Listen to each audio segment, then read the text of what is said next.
Happy New Year, everyone!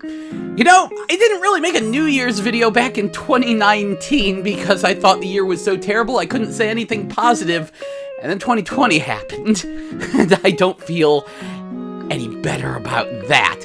However, Juan from the chat and the streams on Twitch asked me to do some kind of New Year's special or something, so hey, Happy New Year. So before we begin, who recognizes the game running in the background here? Anyone? I feel a little alone on this. No one talks about this game very much. I'm very much thinking I need to do an episode on it, add it to the long list of things I need to do an episode on. So this is actually my second attempt at doing this. My first one turned into an hour-long mental breakdown about how depressed I am about the current state of the video game industry. Not sure if I want to post that one or not. We need a lot more positivity. The long and short of it, however, is that no, I have absolutely no intention of buying a PlayStation 5 or Xbox Series X. And I don't have a lot of faith in PC gaming, but I guess that's where I'm at when games don't make it to Switch. I do have a nice rig now. I love my VR, so that's a thing. And it's not like even a boycott or anything. It's I don't see any games that I will care about in those consoles' futures due to the corporate policies of Sony and Microsoft at the moment. And I don't like putting all my eggs in the Nintendo basket, but here we are. So, no, those will not be covered on this channel. Indeed, I will be looking more to the past because there is such a rich and wonderful history of beautiful video games that were made in the distant past that are much better than the garbage we're getting today, and I'm not even being an elitist snob. I could totally back that up. Then again, I think most people could. That's the depressing thing. Anyway, enough of this salt. This is where I'm supposed to have a top 10 games of 2020 list, right? Well, problem is I don't think I've played 10 games that were released in 2020. Like, as of right now, if I don't get to count Shantae and the Seven Sirens because the physical release was in 2020, that'd be my game of the year 2020. Not counting that, probably Genshin Impact. Played a lot of that, been very much enjoying it. It's not perfect, but it's very much the kind of game we need. You know? Something weeby that's a new IP. Very nice. I'm liking Genshin Impact, and I could go on for quite a while about its pros and cons. It didn't click with me at first, but eventually it did. Other than that, Crash 4, I hate the name, but their heart was in the right place. I'm glad they made it like a forward-scrolling, stage-based game. Because honestly, I don't like the idea of going free roaming with Crash. I've played Crash to Insanity, and it has a great sense of humor, but the free roaming was completely wasted. And it just made the game more generic. Crash is fascinating because it has its own unique gameplay style. It was developed completely independent of Mario 64. Mario 64 comes out, it showed the world how to do a 3D platformer. Crash was made at the same time with no input from Mario 64. Mario 64 came out in Japan first, then Crash in America, then Mario 64 in America like 2 weeks later. It was a very, very short time period there. But Crash was made on its own. It was its own idea of how to do a 3D platformer independent of how Mario did it, and the way they thought about it was just forward-scrolling, hallway-based, and you know what? That was actually fun. It was a good idea. I have a little bit of beef with some of the hitboxes in Crash 4, but in general, they had a lot of great ideas. I'm so happy to see Tawna back, and I'm also glad that the game is not made by Naughty Dog. I told you guys, the Naughty Dog that made Crash Bandicoot is long gone. They left after Uncharted 1. No, seriously. Naughty Dog was founded by Andy Gavin and Jason Rubin. At the beginning, those were the two. That was the entirety of Naughty Dog when they started out. They left, one of them left just before, somewhere around Jack X, and the other one left after Uncharted 1. So the original Naughty Dogs are gone. And Bob Raffay, who is like the artist for the Jak and Daxter series, did some work on Crash Bandicoot. He left somewhere around Uncharted 1. And Charles Zambilius, who was the other Crash artist, I think he was like a for-hire person. So a lot of the core of the Crash Bandicoot team left a while ago, and now after Last of Us 2, apparently things were so chaotic inside the company around that time that most of the people who made Uncharted and Last of Us 1 left, and yeah, now Naughty Dog is double not Naughty Dog. So I'm very happy that, sadly, I'm happy that Naughty Dog does not own Crash Bandicoot anymore. I think it is in better hands with Toys for Bob, Vicarious Visions, Beanox, and sadly Activision. I think every one of the big three garbage companies released something not so terrible this year. Activision's Not So Terrible is definitely Crash 4, which still does not have any DLC. It is a self-contained, fully fleshed out game with plenty of content. I would say that Ubisoft's might be Immortals Phoenix Rising. Need to try that. It looks a lot like Genshin Impact, which is very awkward, and which, of course, they both look like Breath of the Wild, but, like, seriously. And then, EA's might be Star Wars Squadrons, which I definitely need to play since it has VR support. Let me bring up the list, though. Like, I've bought a bunch of games that I just have not gotten around to playing because 2020's been such a mess that I just haven't been able to sink my teeth into them. So games that I have and have not yet played. Yakuza 7, the new Sakura Wars, Puyo Puyo Tetris 2, 13 Sentinels Aegis Rim, and Hyrule Warriors Age of Calamity. And I just ordered a copy of Sakuna of Rice and Ruin, because apparently that's shooting up in price, and I do need to actually give that a shot. I should also give No Straight Road, Star Wars Squadrons, and maybe Hades a shot. Hades really doesn't look like it appeals to me. I think the other game that would definitely make the top 10 list, though, One Piece Pirate Warriors 4. Love that game.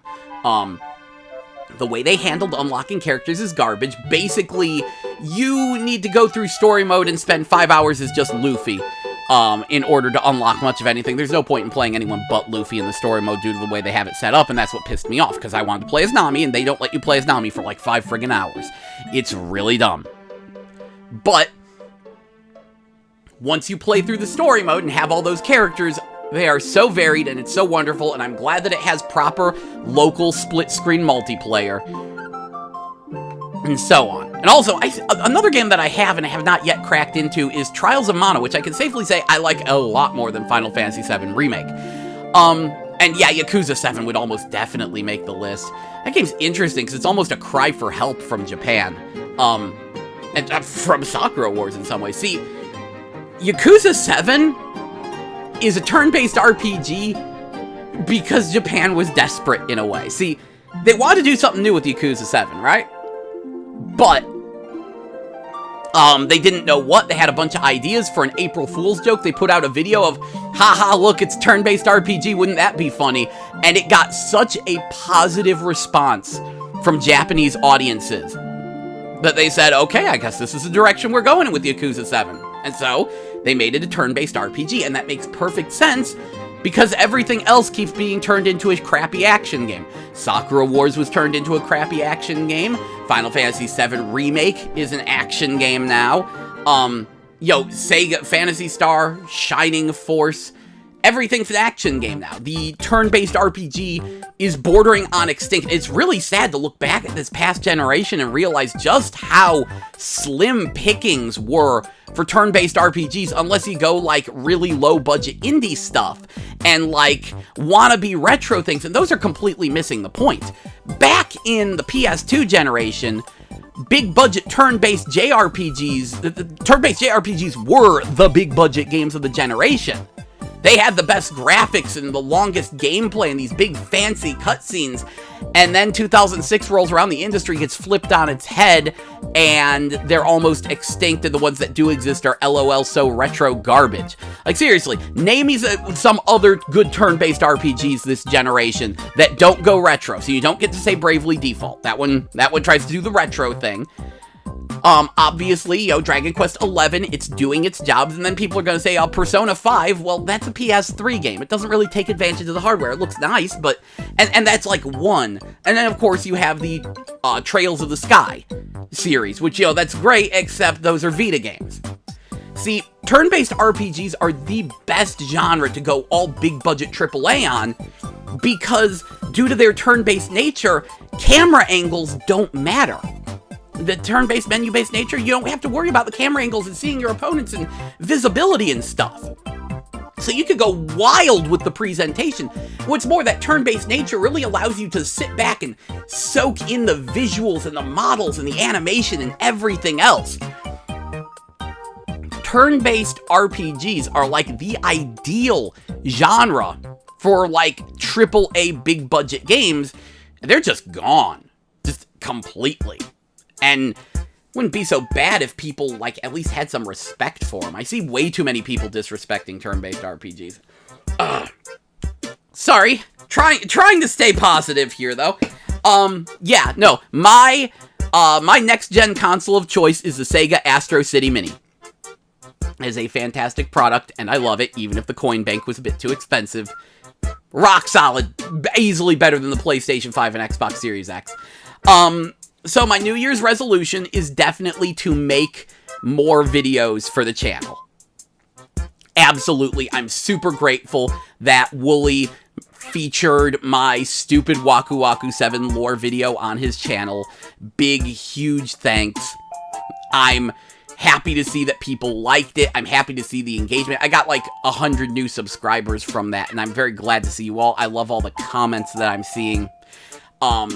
And I definitely want to try to entertain you guys now that I have a new audience. I want this to be like a rebirth for the channel or something. Focus more on old games, focus more on lore. There's no point in me reviewing new games. Like, is there? It would take me forever to get around to them anyway. And that all just... you've already got your opinions from everyone else. You don't need to hear mine.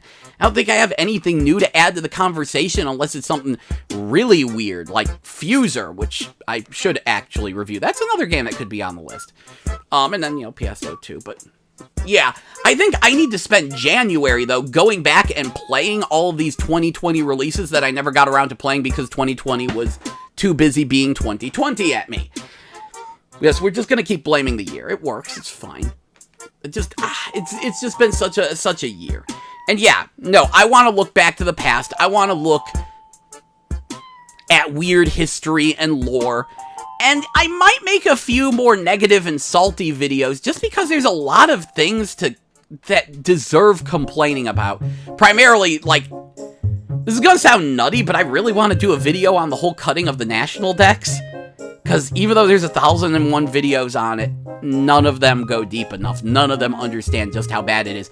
I could actually say, without getting political at all, that cutting the national decks from Pokemon Sword and Shield is indicative of everything wrong with society today. No, I am not kidding. That's not clickbait. I have my reasons. It's a little convoluted.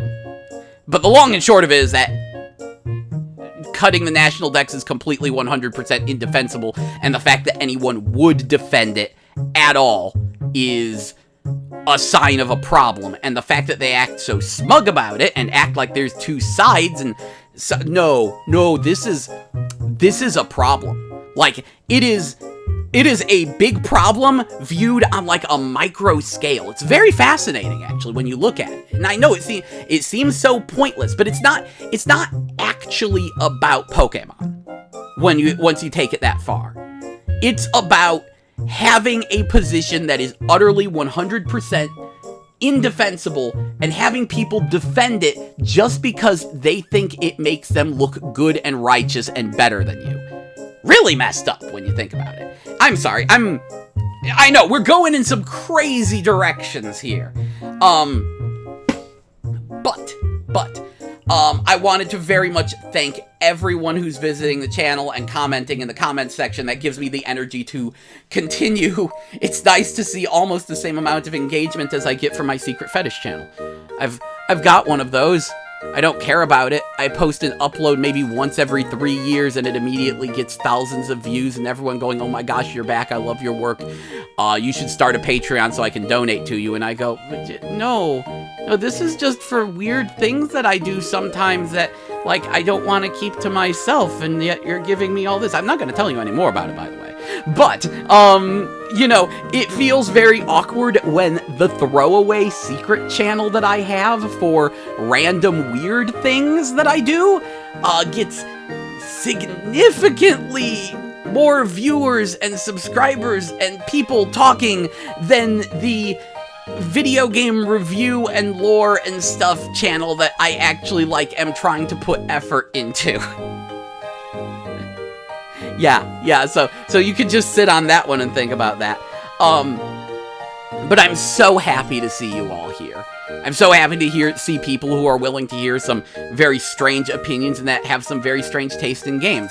I said earlier that my previous version of this video was an hour-long screaming mental breakdown with me shouting "fuck you" at the top of my lungs multiple times. And a lot of that is because I feel like I'm going extinct. Like, the kinds of games I enjoy are being actively pushed out of the industry and being made utterly impossible to even have exist. And it gives me so much happiness to see anyone with even remotely similar interests to mine. And it's almost fascinating in some ways. It's weird to think about how old I am. I'm 35, by the way, and I've met so many people that I view as my peers and compatriots that just are way too young to even know about crazy things in the past, and that's where things get really interesting. I don't know what's more interesting, finding more people like myself who have similarly bizarre tastes, or finding out that, yeah, no, there are generations of gamers who just don't even know about some of the weird things that happened in the past, some of the weird, bizarre, obscure games. Definitely feel like I need to be bringing some of those to light, like what you might be seeing in the background right now. So I look forward to doing that. I hope you all have a wonderful new year, a wonderful 2021. I hope we can turn this thing around and that something goes really crazy and we get something truly great. I was gonna say that I don't know any games I'm looking forward to this upcoming year, but we've got DNF Duel, and dude I know is working on a really solid Star Fox clone called EX Zodiac. And yes, I donated $200 to that Kickstarter, let me tell you what. I know the guy, kinda. I have paid him to draw things for me in the past. Let's just put it like that. Good fella. So yeah. I look forward to seeing you guys in 2021. I look forward to making more videos in 2021. I look forward to exploring the past and telling people about it more in 2021. Far more than the actual video game industry, which currently is a flaming, screaming dumpster fire, which I have literally zero faith in, at the moment. No, you guys, you're the real stars here. But, like, seriously, it also feels like there's a lot of, I need to focus on context as well, because there's so many things where people will just run their mouth and they just don't understand the situation at the time. Especially if you're talking about PS1 games. It needs to be said, 1 year of 90s time is equivalent to like a decade of modern time. And not just because I'm old, because as you get older, time goes faster. That's like been proven or something. But no, I mean, it cannot be stressed just how quickly technology was advancing in the 90s. That you can't just look back on something and go, this came out only 2 years before Tekken 3. Why is it so bad? It's like, because that's the equivalent of like 20 years of video game evolution in modern time between the release of this game and Tekken 3. Like, and what really puts that into perspective is Battle Arena Toshinden. I've been meaning to do a Toshinden retrospective for a while. There's over 15 Toshinden games, by the way. And I bought physical copies of nearly all of them because the problems with them are so bizarre and weird that it feels like an emulation error, so I really needed to play them on real hardware just to be sure the problems were actually real, which they are. So that really puts things into perspective when it comes to the 90s, because Battle Arena Toshinden, it needs to be said, was the biggest fighting game in the industry with darn good reason for 1 year, from 1995 to 1996. And then after that, we swore we'd never speak of it again. It seriously curb-stomped Virtua Fighter and Tekken, went toe-to-toe with Street Fighter and Mortal Kombat, and then 1996 rolls around, Toshinden 3 comes out, we go, yeah, let's pretend this never happened. And Toshinden 3 is actually one of the best games in the series, that's the funniest thing. But in that time period of its popularity, they released like 7 Toshinden games. Yeah, they were churning these suckers out.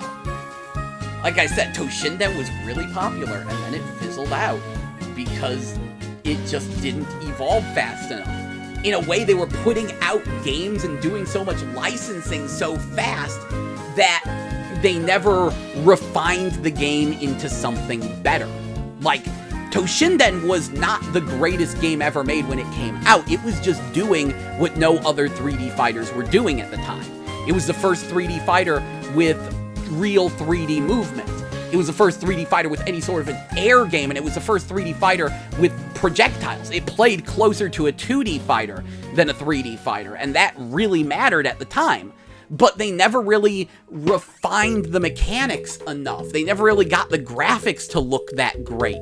They never really evolved it, and come to find out, Toshinden was the very first game Tamsoft ever made. So talk about hitting a home run on your first try, but then, yeah, no. It fizzled out super hard because they did not take enough time to sit down and evolve the game. They just kept churning them out as fast as they could.